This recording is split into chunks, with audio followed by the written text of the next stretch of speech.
Who doesn't love the Nintendo Switch? Psychopaths? Serial killers? Politicians? Yeah, exactly, the lowest of the low. Because the Switch is great. There's really not a lot of denying it. Obviously, it might not be your cup of tea, but who doesn't love the Switch? It's so fun. And the Switch Lite, while it's not for everyone, is a lot of fun itself, having a lot of interesting colors: teal, coral, yellow, gray, kind of something for everyone. Except I want something a little bit more purple. So today we're gonna modify my Nintendo Switch Lite. We're gonna be putting an atomic purple shell on it. It's gonna be transparent, so you're able to see the insides, and it should be really darn awesome. Okay, I've actually already done the project, and let's just say it was a more of a pain than I expected, but I'll let you guys see why as we go along here. So without further ado, go follow me on my Instagram if you want to keep up for when I'm doing stuff like this. I had the whole thing on my Instagram stories and Twitter too for fun.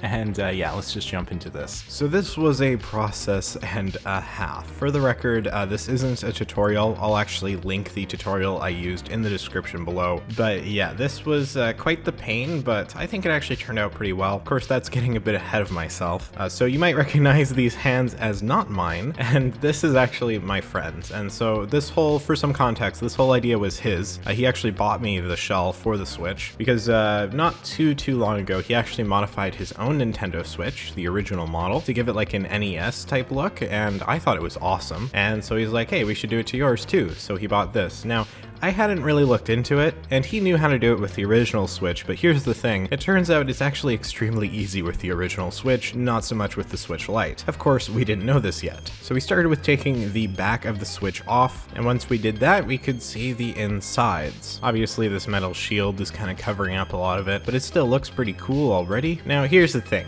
Originally, what we wanted to do was just put the back on, and then go to the other side and take the screen off. Well, it doesn't work that way. The Switch Lite is kind of an all-in-one piece. You can't take the screen and the back off separately, so you actually have to disassemble the entire Switch to get to the back. Quite the pain. But we had already opened it up and taken everything off, so I mean, we were invested at this point, and I'm glad I was recording because, hey, free content. Anyway, so I started by taking off the big metal plate, and once that was off, we got a look at the internals, including the CPU there with some pretty gunky thermal paste that we'll have to reapply later. You can see the battery there, you can see the fan. So first I started by disconnecting the power just for safety reasons. It's all pretty straightforward. We're gonna have to disconnect everything. Lots of little cables everywhere. Again, the tutorial I used is pretty good, pretty in-depth, so I do recommend that if you try this, which I don't recommend trying it because it's a lot of work, but you know, if you're not too nervous about it. So I took the heat sink off of my CPU here. You can see, you just kind of pry it off of the fan there. And then we get even more gunky thermal paste, which is beautiful. And I'll clean all that up later. So right now I'm actually unscrewing the game cartridge slot, which is easy enough to do. There's so many little screws with this thing. I was shocked how many there ended up being at the end of it all. So definitely make sure you have some kind of magnetic pad or something to keep all your screws in one place if you do attempt this, because it is,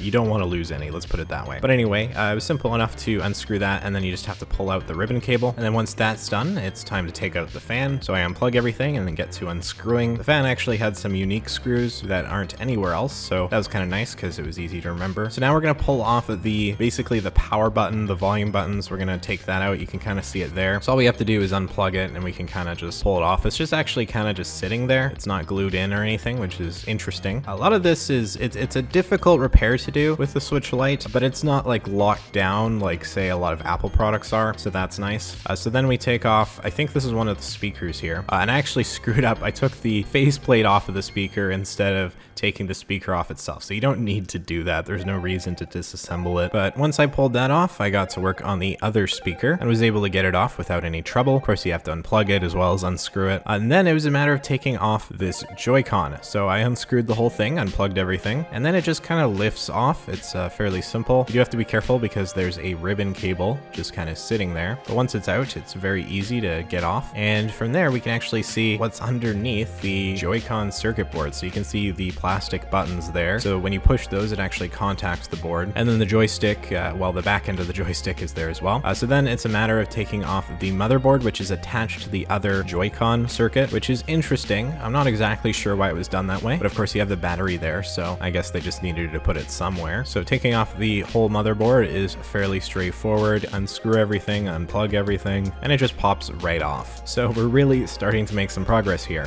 So now I just take out the little plastic buttons, rubbery buttons, super easy. They just pop out. You do need to be careful not to lose them because they don't stick together, so try to keep them in a safe spot. Then it's a matter of taking out the joysticks, and there's these little plastic black pieces, and you need to be careful with these. You need to keep these because these need to be moved over to the front plate of the new case as well. Then we need to take off this whole plastic piece, which holds the battery and covers the LCD. And then all we have here is the front panel with the screen and LCD, and that's it. So this is where things get annoying. We actually need to pull the entire screen and LCD off. I liked the teal color, so I wanted to keep it that way, so I didn't bother like pulling off the glass from the LCD and making the swap, but it is adhered to the front plate. So what we need to do is I actually just took a hot air blow dryer and I heated up the edges until it was hot enough that I could kind of pry it off. I need to be really careful when doing this, like so careful, because if you damage the LCD, crack it or break it or anything like that, that's going to be an expensive repair, and there's not really any coming back from that, so you gotta be careful. This is probably the hardest part, maybe. It's really not that difficult, but it is one of the parts where you need to be very careful. Once that was done, you can see the adhesive actually kind of came off screwy. For the tutorial person, I think it just kind of sat on there, so I had to actually reapply the adhesive to the entire LCD. I guess you probably could get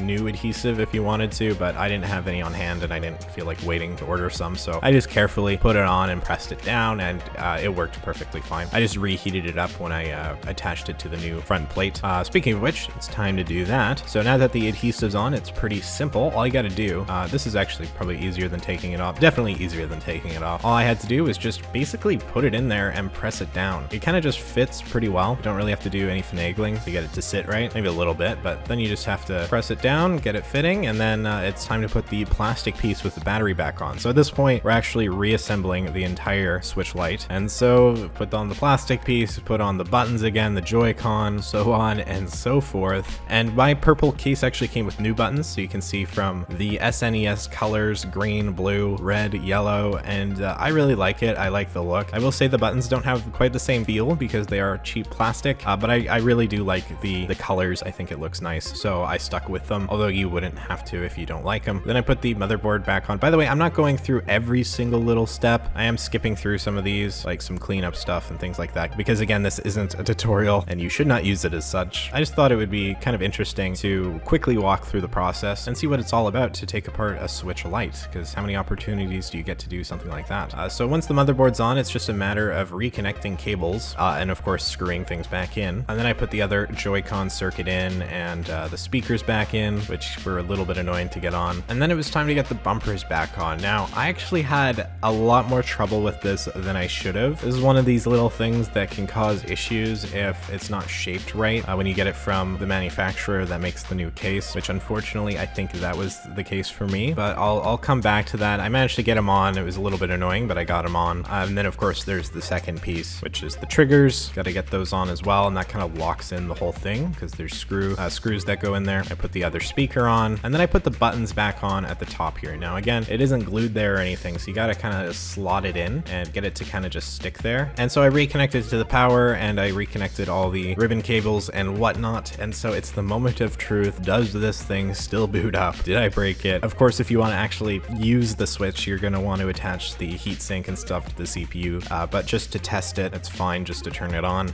So that's what I did, and right away, after hitting the power button, we see the Nintendo logo pop up. That's a good sign, and I was very relieved to see it was working right away. Ever watched any of my videos where I try to do stuff? Things tend to break a lot. Don't know why. I think I'm just cursed. Anyway, with that working, it should be simple enough to put the whole thing back together, right? No. No, because the bumpers aren't clicking. Yeah. So basically, because sometimes the case isn't fit quite right, the bumper needs to be filed down just so ever so slightly in this little white part right here to make it fit properly. So that's what I ended up doing. I sanded it down just so slightly, put it back in. It still wasn't clicking great, so I did it a little bit more, put it back in, and then it was clicking pretty well. I had to do the same thing with the other side. This took quite a while, by the way. It was a lot of trial and error. I'm kind of rushing through the whole thing, but it was a big pain. But once I got those reattached, I start putting everything else back on. So I put the game cartridge slot back on, I put the fan back in, and then it's time to clean off the CPU there and reapply some new thermal paste. Now, some people might want to be lazy and just leave the old thermal paste there. That's a bad idea. You should just clean it off and reapply. You should be able to use pretty much any non-conductive thermal paste, I'd imagine. I just used some pretty basic Corsair stuff. So I cleaned off the CPU with paper towel and 99% alcohol, just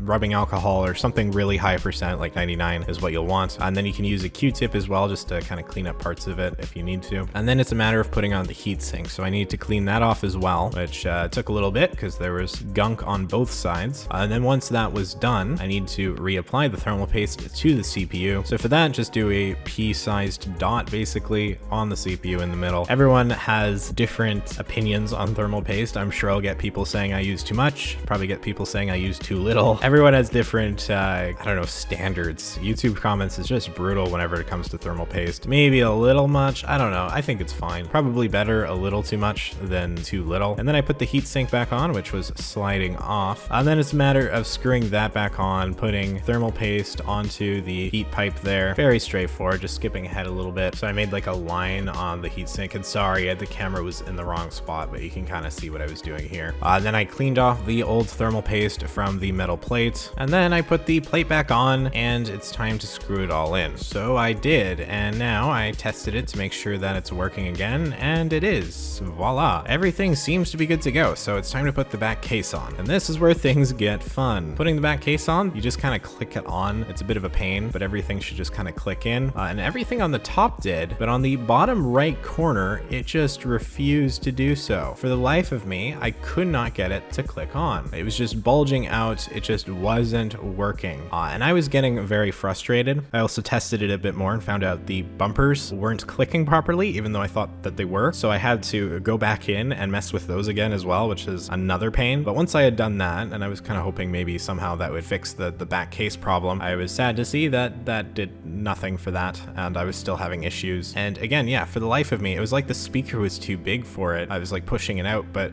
that makes no sense because I did it all right. So I was very frustrated, and eventually I kind of just gave up at the back case, and I'm like, okay, that's not working. Is that my fault? Is something bulging out that shouldn't be? Or is it maybe the case was just done wrong? So I tried putting the teal back case back on, and guess what? It worked perfectly. It fit without any issue whatsoever. And so I have a purple and teal Nintendo Switch Lite. Yeah, not exactly what I was expecting to happen, but I have to say it looks really darn cool. The front part is the hard part to get to, so if I ever wanted to replace the back with a new purple case, I can. I'm assuming it's just the back plate I got doesn't fit right. Maybe I did something wrong, but the teal one fits just perfectly, and I really like the kind of two-tone design because it matches the screen as well, and I'm just in love with this thing. It looks so unique, and every time I've shown it to people since I did this, they're like, whoa, that's awesome. Like, they love it, right? Because it's so different. You don't see stuff like this very often, and it's really cool to see the internals of like basically just the Joy-Cons. And another thing is the backside of the Switch Lite isn't very interesting because of the metal plate that sits there. So I think that this is kind of the best of both worlds. The glossy plastic of the atomic purple doesn't feel very good in the hands, versus the very matte teal finish of Nintendo Switch Lite is very nice feeling. And so I think this is really just kind of the ideal compromise for me. I'm very happy with how this project turned out, even though it was a lot of trouble to go to. It doesn't seem like it was maybe, but this happened over a couple days at least. And again,